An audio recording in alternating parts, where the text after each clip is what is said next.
느낌 있는 이야기 곡간 필 다큐입니다. 오늘의 이야기는 두껍고 화려한 이 책으로 시작하려고 합니다.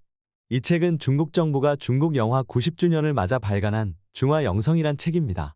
중국의 영화가 들어온 후 90년 동안 중국과 홍콩 그리고 대만에서 활동한 영화 스타들을 총정리한 화보입니다.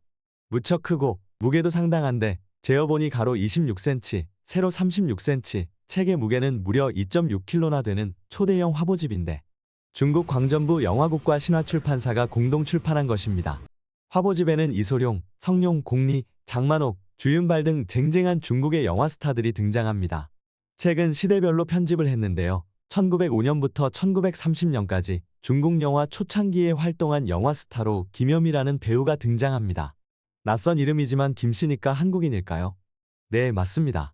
그는 서울에서 태어나 중국으로 건너간 한국인입니다. 화보집에는 모두 9컷의 사진이 올려져 있는데 사진 속 김염은 세련되고 당찬 모습입니다. 더군다나 이 책엔 그를 영화 황제라고 표현하고 있는데요. 중국 정부가 발간한 책에서 한국 출신 배우를 영화 황제로 평가한다는 것이 예사로워 보이진 않네요. 영화 황제 김염의 이야기는 제가 지상파 방송국에 있을 때 국내 최초로 이를 다큐로 제작했는데요. 제목은 중국 영화 황제 김염이었습니다. 어느 날 제가 일하던 방송국에 팩스 한 통이 들어왔는데 내용인 즉슨 우리 가족 중에 한 사람이 중국에서 아주 유명한 배우였다면서 혹시 취재를 해줄 수 있느냐는 것이었습니다. 내용이 하도 흥미진진해서 팩스를 받자마자 그 가족과 만나면서 김염에 대한 취재가 시작됐습니다. 첫 번째 의문은 바로 김염의 가족이 왜 한국을 떠났을까였는데요. 그 실마리를 풀기 위해 저는 연세대 세브란스 병원을 찾았습니다. 세브란스 건물 4층에 이 병원의 역사를 한눈에 알아볼 수 있도록 전시해 놓은 공간이 있는데요. 그곳에서 김염의 부친 김필순과 만날 수 있었습니다. 놀랍게도 영화배우 김염의 부친인 김필순은 세브란스 의학전문학교 제1기 졸업생으로 우리나라 최초로 서양의사 면허증을 받은 대한민국 1호 의사였습니다. 그는 세브란스 병원이 처음 지어지던 때의 건립과 운영에 핵심적인 역할을 했었고 또 서양의 의학 서적을 번역 소개해 우리나라 근대의학 발전에 기여한 인물입니다.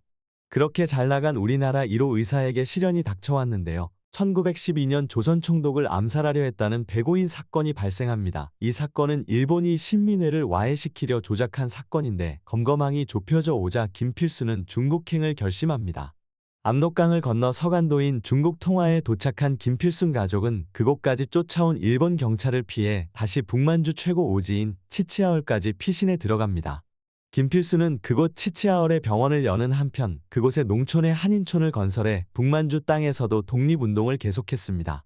1914년 일본 첩자가 보낸 기밀문서에는 김필순이 독립운동가들의 은닉을 돕고 있다고 기록하고 있습니다. 그런 김필순을 일본이 가만둘 리가 없지요. 어느 날 수술을 마치고 잠시 쉬고 있는 김필순에게 일본인 첩자가 우유를 건넸고 그걸 마신 김필순은 바로 쓰러져 죽음을 맞게 됩니다. 독살당한 겁니다. 김필순의 죽음은 가족 모두를 극한 상황으로 몰고 갔는데요. 부인은 중국인들의 빨래를 도우며 남겨진 7아이의 생계를 꾸려가야만 했습니다. 빨래를 위해 매일 걸어야 했던 거리는 10리가 넘었고 나중에는 3파일까지 했습니다. 가장인 어머니의 부양 능력이 한계에 다다르자 가족은 어쩔 수 없이 뿔뿔이 흩어질 수밖에 없었고 11살 김염은 천진으로 향했습니다. 중국 천진은 김염의 둘째 고모가 사는 곳인데 그는 천진에서 남계중학에 입학하게 됩니다. 남계중학은 중국 총리를 지낸 주운래가 다녔던 명문학교였습니다. 어려서부터 김염은 스포츠와 예술 분야에 뛰어난 재능을 보였는데요. 그림, 바이올린, 하모니카와 농구, 수영, 달리기 등 못하는 스포츠가 없었습니다. 그런데 어느 날 달리기 대회에서 압도적으로 1위를 하고 있는 김염을 향해 누군가 시기하며 김염이 저렇게 잘 달리는 것은 그가 일본 놈의 주구이기 때문이라고 소리를 질렀습니다. 그 소리를 듣고 분노한 김염은 그 학생을 때려 눕히는 사고를 치고야 말았는데요. 그 때문에 그는 정학처분을 받게 됩니다. 김염은 생활고와 정학처분이 겹치면서 천진에 정착하지 못한 채 상해로 향하는 배에 몸을 싣게 됩니다. 그의 상해행은 천진에서의 어려움도 한몫했지만 사실은 영화에 대한 꿈이 더 컸는데요. 영화는 치치하울에서부터 그가 꿈꾸던 세계였습니다. 가진 건 없지만 재능 하나는 확실했던 김염을 위해 친구들은 배삭, 7원을 모아서 줬고 덕분에 그는 영화도시 상해에 도착할 수 있었습니다. 김염의 나이 17세에 도착한 1927년의 상해는 동양에서 가장 번화한 국제도시 중 하나였습니다. 김염은 영화판 자력부에서 영화의 단역까지 가리지 않고 일을 하며 영화의 꿈을 키워갔지만 생활은 말이 아니었습니다. 밥 사 먹을 돈이 없어서 입고 있던 옷을 저당 잡혀 식대를 내기도 했습니다. 1930년대 상해의 영화관은 미국 영화가 점령하고 있었습니다. 한 해에 중국 영화는 50편 정도 만들었지만 미국 영화는 450편이 들어와 상영되고 있었는데요. 편수도 작았지만 영화의 수준도 초라하기 짝이 없었습니다. 그런데 김염에게 기회가 찾아왔는데요. 바로 무성영화가 유성영화로 바뀌면서 북경 표준어를 제대로 구사하는 배우가 필요했던 겁니다. 연극을 통해 쌓아온 김염의 완벽한 북경어 구사 능력과 연기 실력이 소문나기 시작했고, 그 즈음에 미국에서 영상을 공부하고 돌아온 손유 감독이 김염의 소질을 눈여겨보다가 풍류검객과 야초하나라는 영화의 그를 연거푸 주연으로 캐스팅했습니다. 손유 감독의 안목은 대성공을 거둡니다. 당대 최고의 여배우였던 왈령옥과 함께한 야초하나는 초대박을 터뜨렸을 뿐만 아니라 그 이후에 그가 출연하는 영화마다 속속 데이트를 치게 됩니다. 손유 감독과 김염은 최고 동반자 관계를 이루며 중국 영화의 수준을 몇 단계 끌어올리는 견인차 역할을 하게 됩니다. 1930년대 상해에서 김염을 특히 좋아하는 팬들은 지식인들과 젊은이들이었습니다. 당시 중국 영화는 왈령옥, 왕인미, 임초초, 호접 등 여주인공 전성시대였지만 이들을 상대할 남자 주인공은 김염 혼자서 거의 독보적 존재였습니다. 중국 배우들의 어설프고 판에 박은 연기에 비해 김염의 연기는 자연스럽고 신선하며 패기가 넘쳐 흘렀고, 특히 그는 음악이나 스포츠도 만능이어서 팬들은 그를 숭배하다시피 했는데요. 그 때문에 김염의 일거수일투족이 이 모두 기사화되기 시작했답니다. 1932년 영화 전문지 전성은 판매 부수를 높이기 위해 영화 배우에 대한 인기 투표를 실시했습니다. 이 투표에서 여자 배우에선 호접이, 남자 배우에선 김염이 1위를 차지합니다. 이때부터 호접은 황으로 김염은 황제로 불리기 시작했습니다. 계속된 인기 투표에서 김염은 가장 좋아하는 배우, 가장 잘생긴 배우, 가장 친구가 되고 싶은 배우로 뽑혀 3관왕을 차지합니다.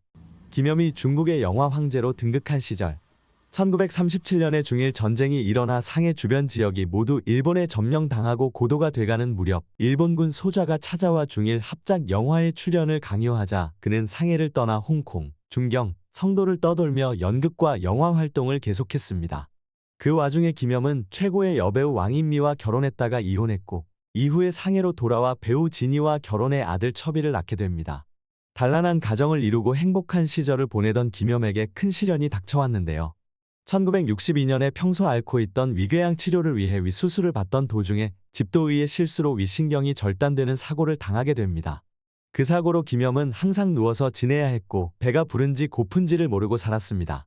수술 사고가 나기 전에 있었던 중국 문화대혁명, 지식인과 예술인을 하방시켰는데요. 그 기간에 김염과 진이도 상해 인근의 격리수용소에서 지내게 됩니다. 그때 홀로 지내야 했던 아들 첩이 정신장애를 앓게 되었는데 아무도 돌보는 이가 없어서 병이 깊어지고 말았습니다. 병상에서도 김염은 본인보다 성치 못한 아들 걱정을 더 많이 했습니다. 그러던 1983년 12월 27일 김염은 병상에서 아들의 이름을 수차례 부르며 73세의 나이로 세상과 작별하고 맙니다. 1929년에 데뷔해 1962년에 은퇴할 때까지 33년간 모두 50여 편의 영화에 출연해 영화 황제의 칭호를 얻은 김염. 그의 주변엔 항상 조선인 동포들이 많았습니다. 중국에 사는 조선인들에게 김염은 그들의 자랑이고 존경의 대상이었습니다. 상해 조선인 학교를 후원하고 김구에게 독립자금을 2번이나 전달할 만큼 김염은 영화에서나 실제 생활에서나 고국에 대한 사랑이 넘쳐 흘렀습니다.